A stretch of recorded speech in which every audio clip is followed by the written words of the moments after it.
I guess it's hard to know where to start when your life comes crashing down around you. Maybe it was all simmering under the surface for years, and I just chose to ignore it. But for the sake of this rant, or confession, or whatever the hell this is, let's go back to our 5th anniversary. 5 years married to Kira, and I thought I was doing everything right. I mean, yeah, I've been caught up with work. I'm a manager in IT, for crying out loud. It's not like I can just switch off my phone at 5 p.m. and pretend the world doesn't exist. I've got deadlines, clients breathing down my neck, and a boss who acts like I'm a goddamn robot that never needs sleep. So, yeah, I was a little distracted when I tried to put something together for our anniversary. But I still made an effort, okay? I set up a nice dinner, candles, even got her some jewelry that I knew she'd like. Except, as soon as I handed her the gift, I saw that look on her face. That fucking looked like I just spat in her drink. She barely even bothered to unwrap it before tossing it aside like it was nothing. "You don't get it, Trevor," she snapped, her voice dripping with that condescending tone that I'd gotten all too familiar with. "It's not about the gifts. It's about you actually being here with me for once." And that was it. That was the start of yet another argument.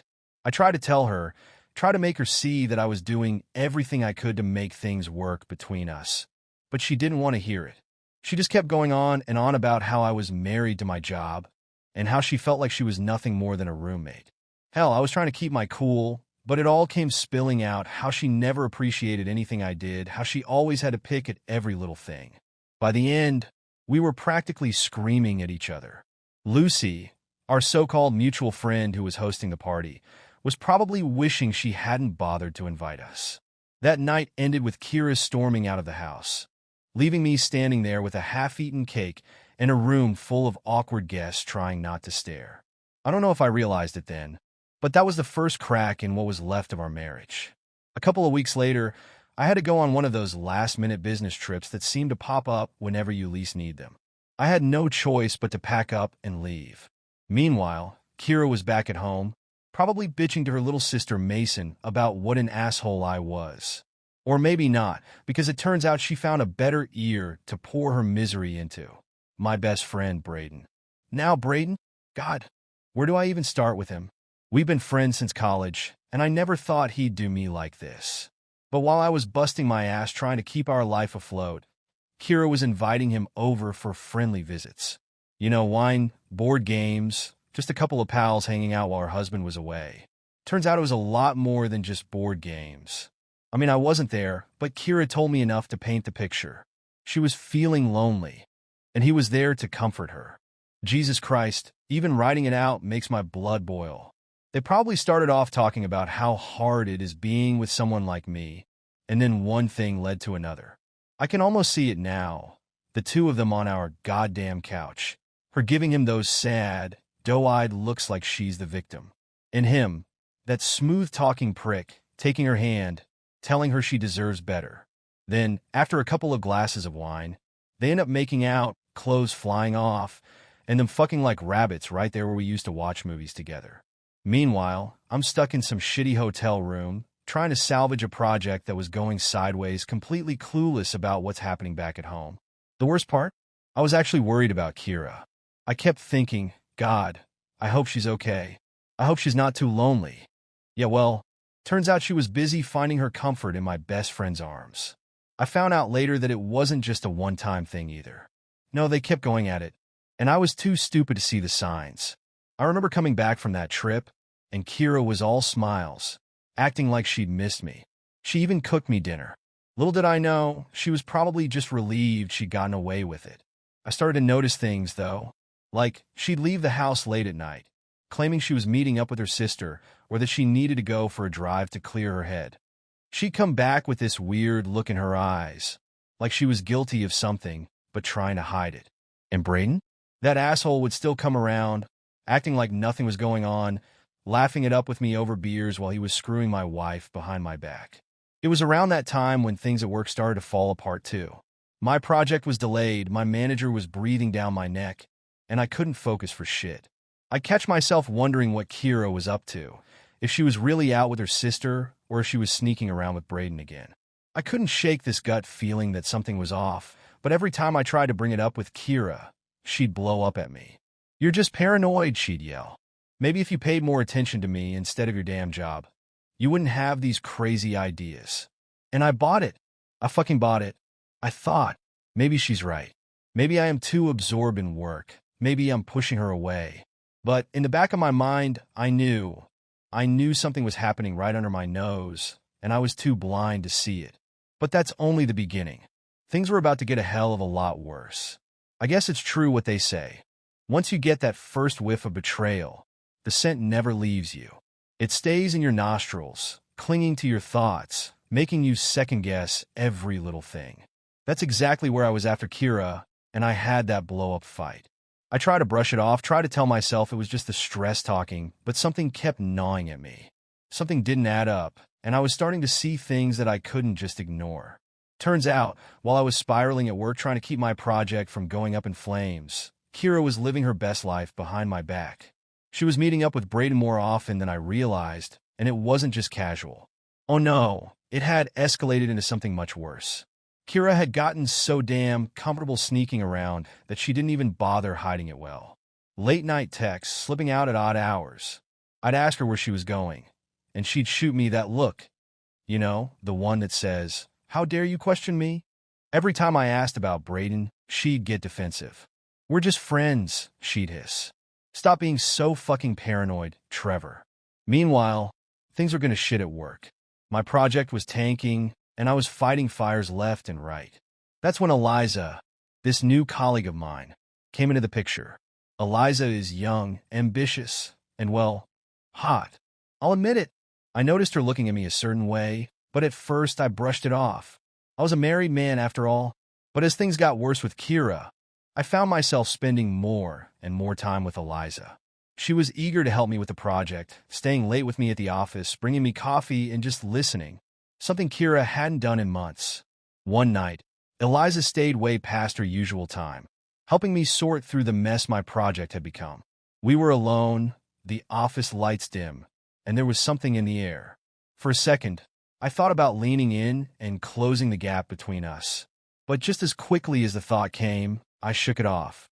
What the hell was I doing? I still loved Kira, even if she was driving me crazy. So I buried myself in work again, trying to drown out my suspicions about her and Braden. But those suspicions kept piling up. Kira's texts were getting sneakier. She turned her phone screen away from me whenever it buzzed. One time, I saw the name pop up, and she tried to pass it off as some work thing. I'm not an idiot. I knew exactly who it was. That asshole Braden, still pretending to be my friend, was balls deep in my wife while I was trying to keep us afloat. One night, I came home earlier than usual, hoping to surprise Kira, maybe patch things up. Instead, I found her in the kitchen, all dressed up with that fake, guilty smile plastered on her face. "Where are you off to?" I asked, trying to sound casual. "Just meeting Mason for drinks," she said, not even bothering to make eye contact. That was her go-to excuse now. Always meeting Mason or catching up with a friend. I wanted to believe her, but I'd seen Mason's Instagram earlier that day. She was on a weekend trip with her new boyfriend, nowhere near our town. It was getting harder and harder to hold my tongue. A couple of nights later, Kira came back home at 2 a.m., reeking of booze and something else. That was the night I finally snapped. "Where the hell have you been?" I demanded, blocking her way as she tried to slink past me into the bedroom. "God, Trevor, not this again," she groaned, rolling her eyes. "I told you I was with Mason." "Bullshit," I shot back. "I know you weren't with her. Who was it this time, huh? Was it Braden?" She looked at me like I just slapped her. Her eyes went wide for a second, but she recovered quickly. "You're insane," she hissed. "You need to stop these paranoid fantasies before you ruin everything." But I could see it in her eyes, that flicker of panic. She was lying, and we both knew it. Meanwhile, at work, Eliza was becoming more than just a colleague. She dropped little hints about how her last relationship had been with a married guy, how she didn't mind if things got complicated. I won't lie, there were times when I was tempted. Hell, she was right there, and she was willing. But every time, I'd think about my wedding day, about how I promised Kira I'd be faithful. Yeah, I was pissed at her, but did I really want to stoop to her level? But Kira wasn't stopping. She and Braden kept meeting up. It wasn't just about sex for them anymore. No, they were having these deep conversations, connecting over their dissatisfaction with their lives. I found out later that he even cooked her dinner at his place, all romantic-like. Can you imagine?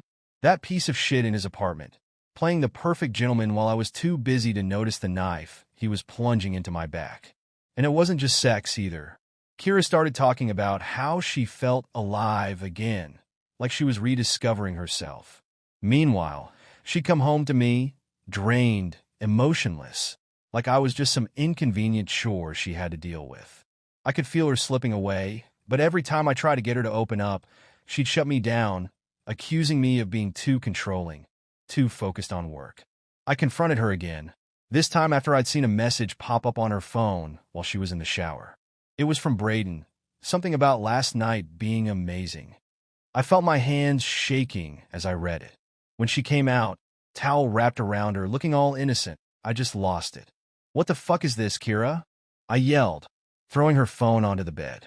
She stared at the screen, and for a split second, I saw the color drain from her face. But then, as if flipping a switch, she turned it back on me. "You're insane, Trevor. Why are you snooping through my phone? You're obsessed." "You're damn right I'm obsessed," I shouted back. "You're fucking Braden, aren't you? Just admit it." But she wouldn't.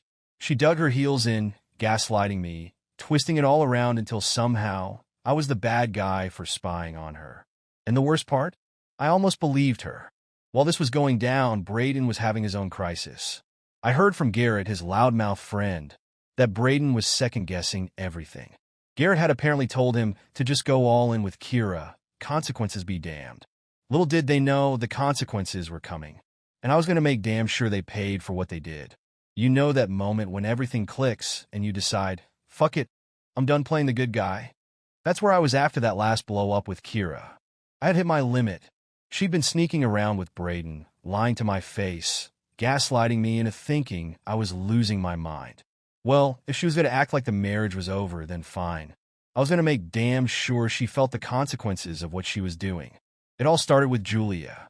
She was my neighbor. We'd known each other for a couple of years, but I never really paid her much attention until recently.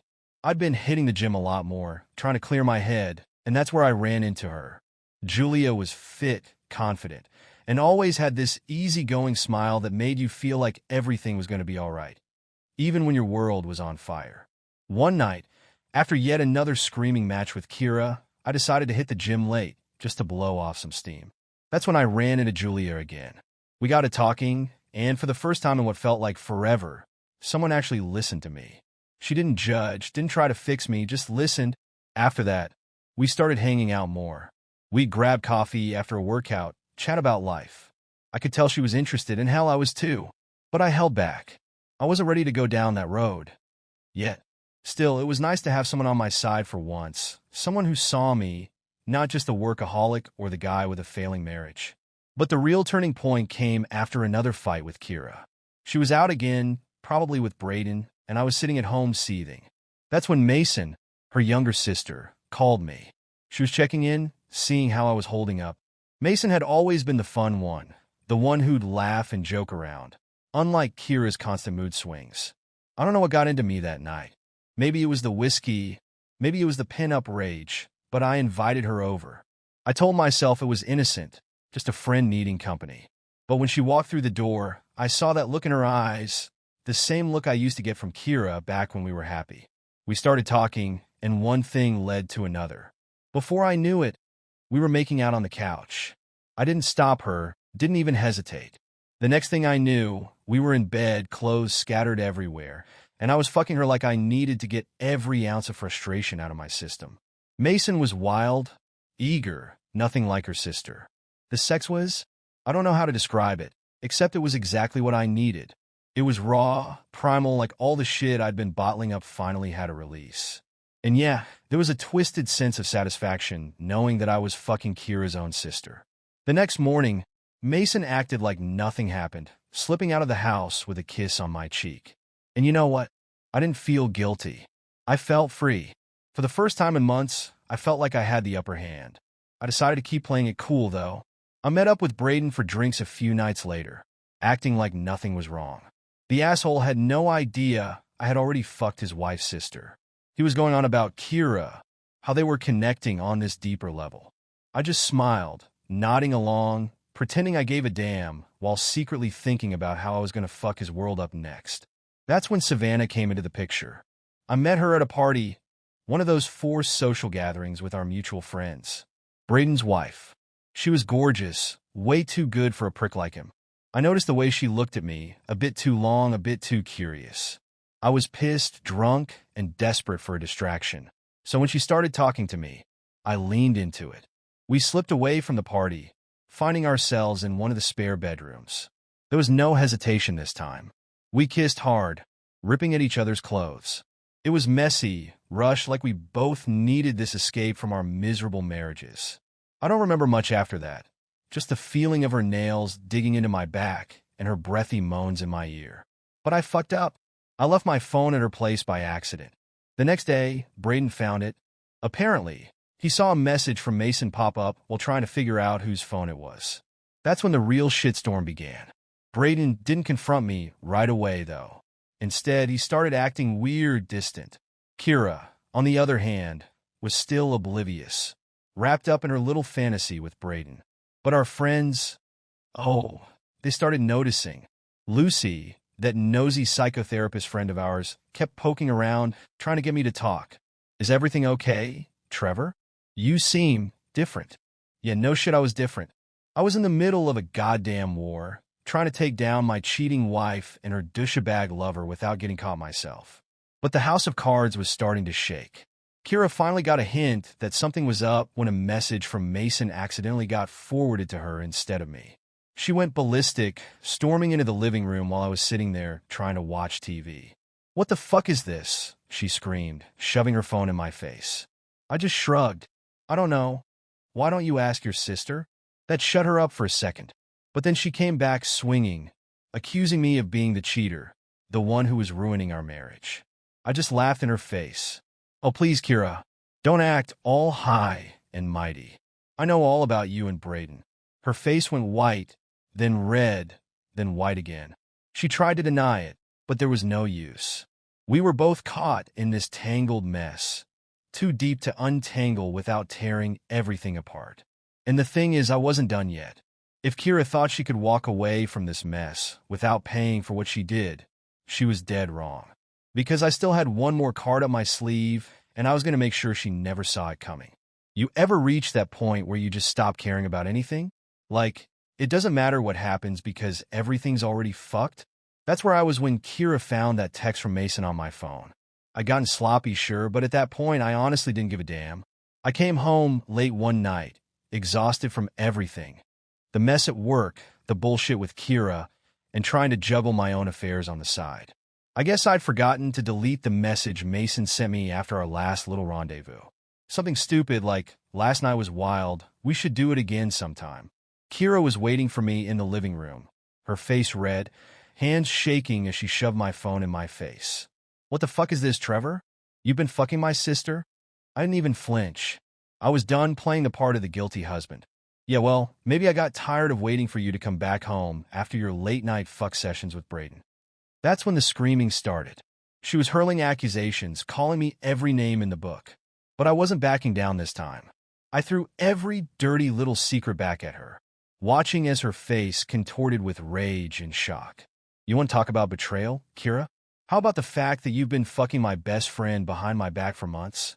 Don't act so innocent." Her jaw dropped, and for a second I almost felt bad. Almost. But then she came back swinging, denying it, calling me paranoid, telling me that I was the reason she had to look elsewhere for attention. That was the last straw. I snapped, shouting so loud I thought the neighbors might call the cops. She stormed out of the house, slamming the door so hard it rattled the windows. But did I chase after her? No. Let her run off to Braden. I was done trying to fix this mess. A couple of days later, we both ended up at one of Mark's parties. He's the clueless friend who's always trying to bring people together, even when they clearly shouldn't be in the same room. Kira showed up first, putting on that fake smile like nothing was wrong. I came in later, and the second I walked through the door, I could feel the tension crackling in the air. We kept our distance, not saying a word to each other. But our friends weren't stupid. Sophie, one of Kira's co-workers, kept hovering around her, asking if she was okay. I could see it in Kira's eyes. She was cracking, barely holding it together. Meanwhile, I was nursing a drink in the corner, trying not to punch something every time I saw Braden's smug face across the room. That's when Daniel, Braden's younger cousin, pulled me aside. We'd gotten kind of close recently, mostly because he was the only one who seemed to notice that everything was falling apart around me. "You all right, man?" he asked, handing me another beer. I just shrugged. "What's the point, you know? She's been fucking Braden behind my back. I'm just biding my time before I burn it all down." Daniel looked like he wanted to say something, but held back. Finally, he sighed.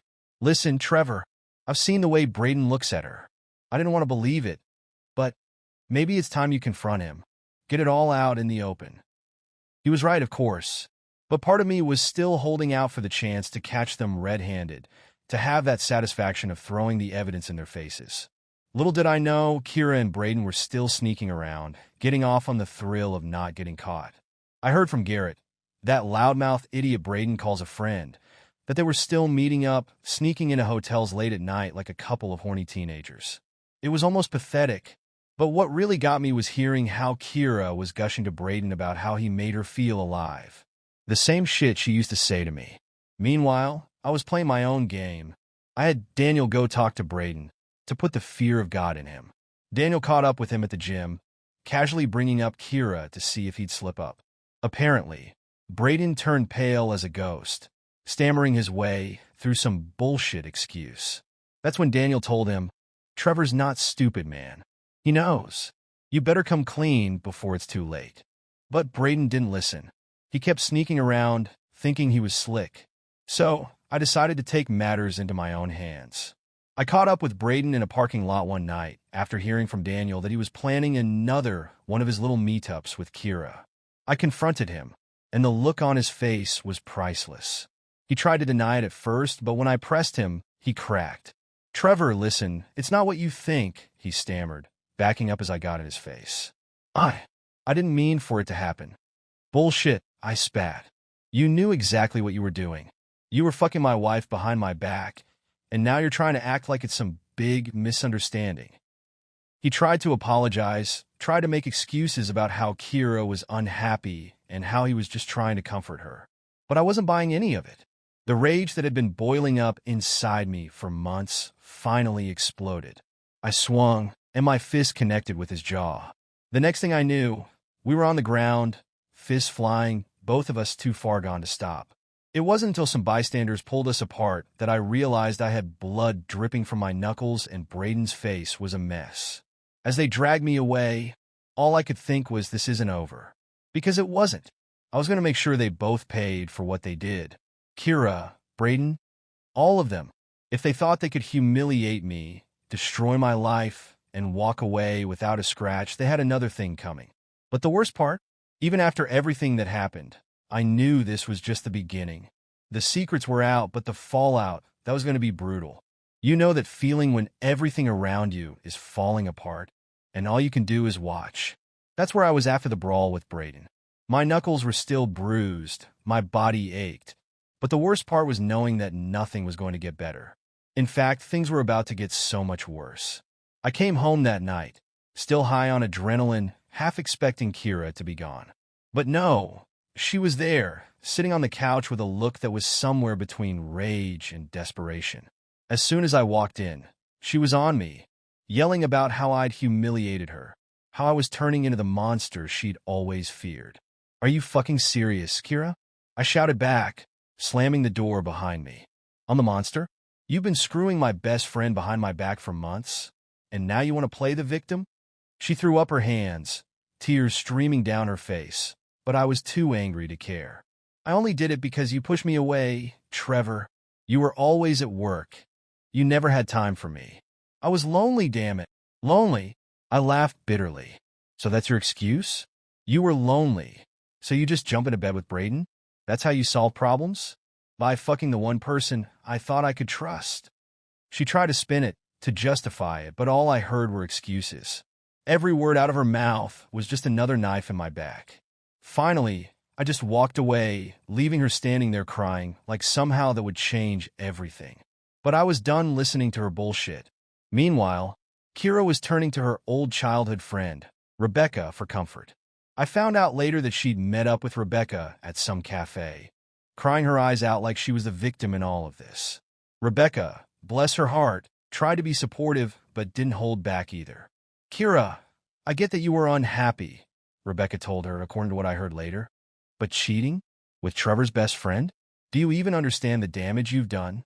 Kira, of course, played the sympathy card, talking about how unfulfilled she felt, how she needed something more than I could give her.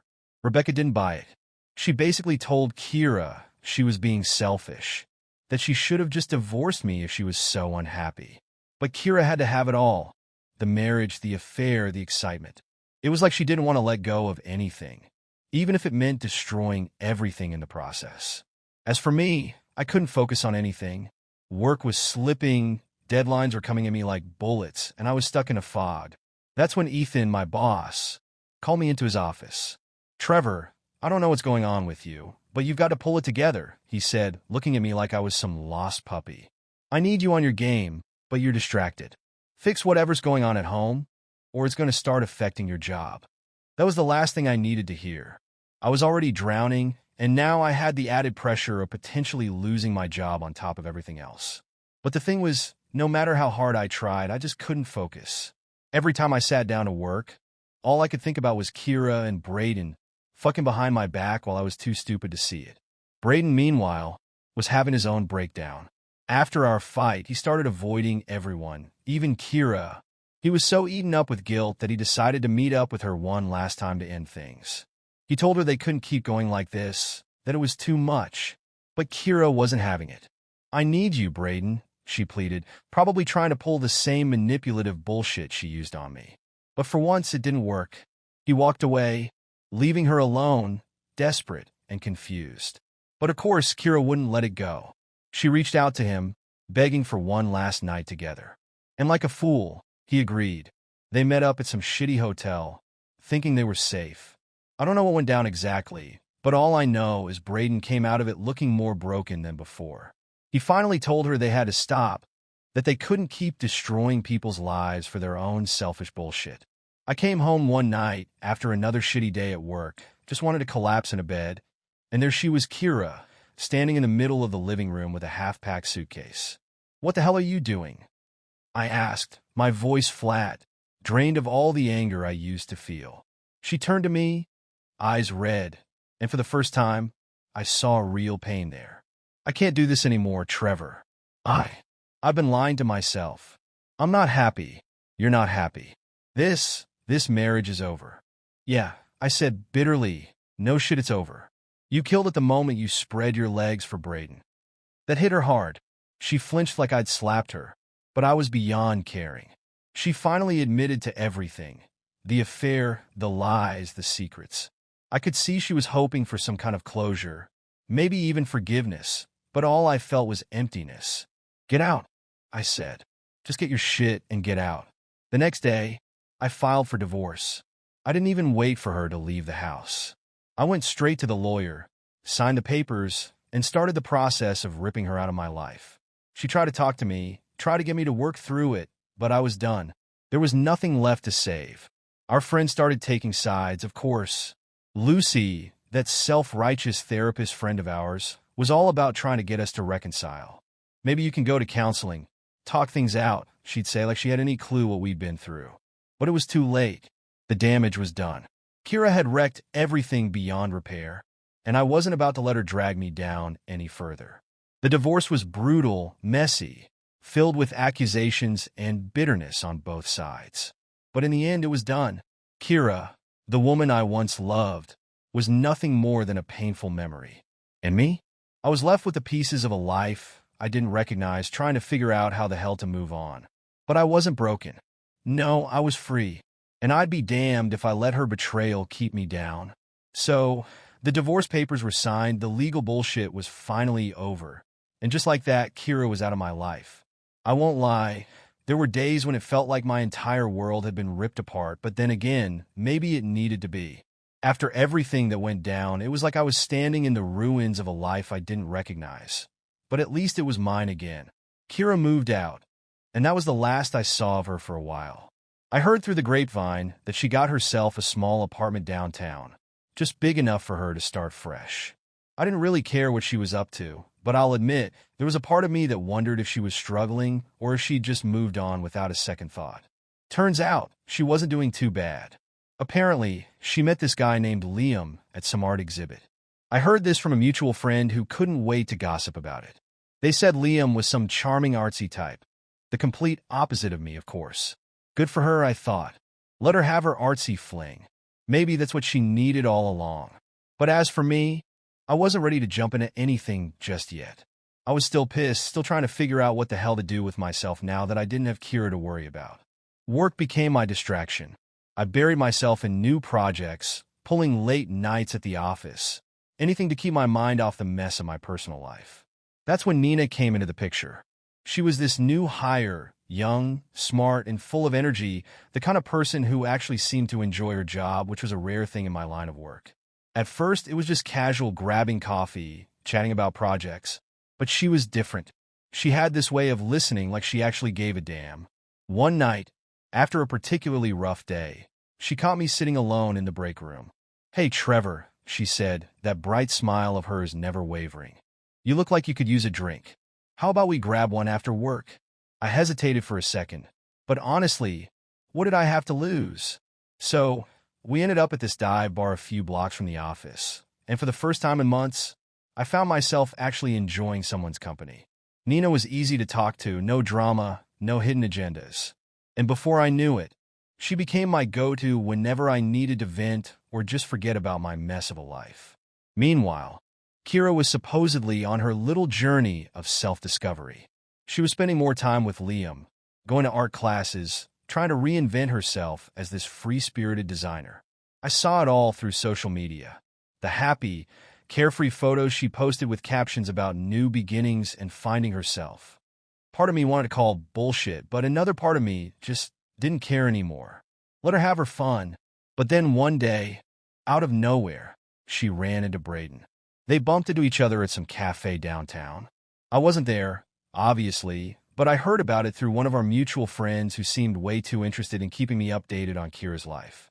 From what I heard, it was awkward as hell. Kira confronted him, finally getting that last bit of closure she needed. Apparently, they talked about all the damage they'd caused, to me, to themselves, to their friendship. Kira told him that she couldn't believe she'd let things get so out of hand. Braden, in his usual half-assed way, tried to apologize, but the damage was done. They went their separate ways after that, both looking like they'd been hit by a truck.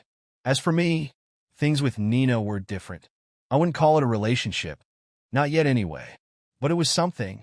She was there for me in a way that Kira never was. We started spending more time together, not just at the office, but outside of it too.